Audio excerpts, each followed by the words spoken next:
Calaroga Shark Media.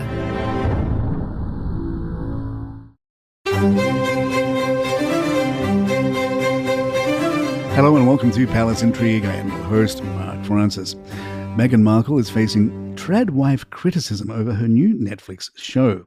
Critics have taken aim at the show's trailer, claiming its focus on domestic issues clashes with Meghan's image as a feminist and philanthropist.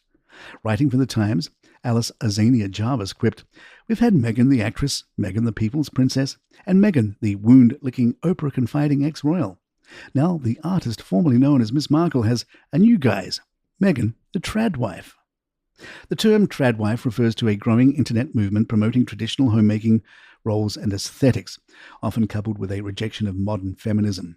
Commentators have pointed out similarities between the show's themes and this trend, suggesting that the series may advertently appeal to audiences drawn to the Tradwife lifestyle. Critics like The Independent's Olivia Patter found the tone of the trailer off-putting, writing, "It's not so much the content itself that rattles me. I love a good cooking show as much as anyone. It's the tone which is so jarringly earnest it feels sinister."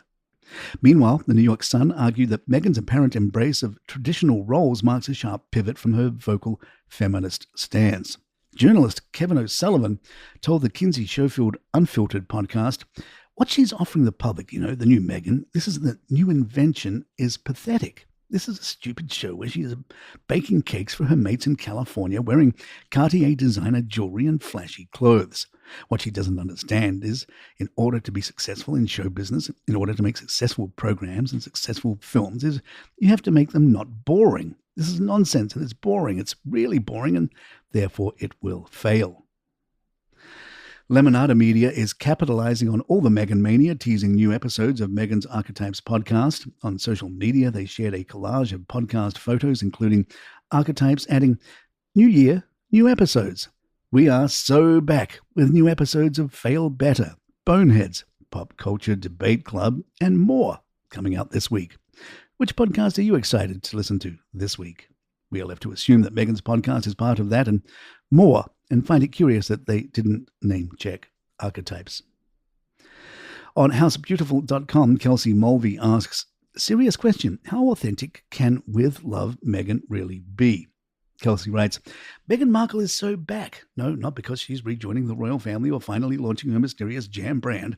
Rather, the Duchess of Sussex recently returned to Instagram and announced that her new lifestyle show, With Love Meghan, is premiering on Netflix on January 15th.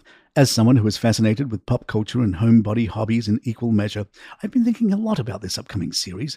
How does she get her floral arrangements looking so polished and professional? Only time will tell. Should I also take up beekeeping? Probably not. And on a slightly skeptical note, how authentic is With Love Meghan really going to be? After all, the Netflix series isn't even filmed at Markle's home. Reports claim that the show's California coastal setting is an $8 million Montecito home that belongs to philanthropists Tom and Sherry Cipolla. The series' picture-perfect backdrop seems more like a sterile movie set than a real home, a far cry from the pursuit of joy Markle promises to imbue into each episode. The pristine 4,500 square foot home, complete with avocado trees, citrus groves, Caesar stone countertops, and a 48-inch Thermador range, could have been plucked right from a Nancy Meyers movie. Watching Markle gather veggies from the garden, bake cakes, and host famous friends, we can enjoy some low-stakes entertainment and perhaps pick up a few lifestyle tips along the way. Meghan Markle's Instagram following is up by more than 200,000 followers since she returned to social media despite a small hiccup. Instagram had mistakenly restricted searches for the hashtag #WithLoveMeghan. Apparently searches for the term had been blocked due to sensitive content. A spokesperson explained, "We blocked people's ability to search for terms related to potential child safety risks. In this case, the search term #WithLoveMeghan was restricted in error and has now been corrected." Piers Morgan has grown tired of Harry and Meghan, telling Variety, "I've just run out of interest in them, as most people have." While our download numbers strongly disagree, Piers added, "I think people are genuinely bored with it all. They've just disappeared into obscurity, and when you trash your family for years, you just run out of things to say. It's over." However, if they want to go on his show, Piers says, "Meghan and Harry Uncensored, bring it on." Palace Intrigue will be right back. In the Daily Mail, Liz Jones writes under the headline, "I'm so sorry, Meghan, you made me angry, but now I see you do have a heart, and I'm not too proud to say I cried." Jones tells us, I remember the moment I fell in love with Guy, the rescue beagle, which meant I also felt for his mum, Meghan Markle. He was proudly sitting next to the late Queen in her limo. His shoe-sole pair of ears were flapping and his great big nose was smudging the window. His tan and white sturdy little body was all alert, hitching a ride with his Funa granny-in-law to Mummy Meghan's wedding rehearsal. Seeing little Guy next to Queen, I also saw a sure sign that the monarch and Meghan would bond over a shared love of dogs who have access to all areas, are always put first and taken everywhere. Often carried, wear little coats, who are kissed on the nose, who are mourned when they always die too soon and with a searing pain. The emptiness of the warm rump on the sofa, a cold, snoring heap on a pillow.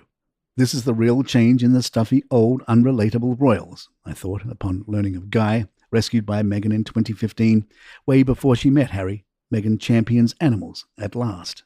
And so, when an Instagram post dropped on the Duchess's account, I was sobbing. Oh, Meghan, my heart goes out to you. I did love you. I supported you, but you made me angry with the reveling red carpet dress, the wet look hair, the lack of elegance. Your new lost grip of reality TV show has left me cold as it brims with artifice and inauthenticity and controlling, never possible perfection. But I am so sorry. Grief is the great leveler. It brings us all closer again. You do have a heart. I can see it in your love for the little chap. And there you have it. If you'd like to email us, our address is thepalaceintrigue@gmail.com. Please follow us on Spotify, Apple, or the app of your choice, and leave us some stars or a review if you're enjoying the show. I'm Mark Francis. My thanks to John McDermott. This is Palace Intrigue, and good times.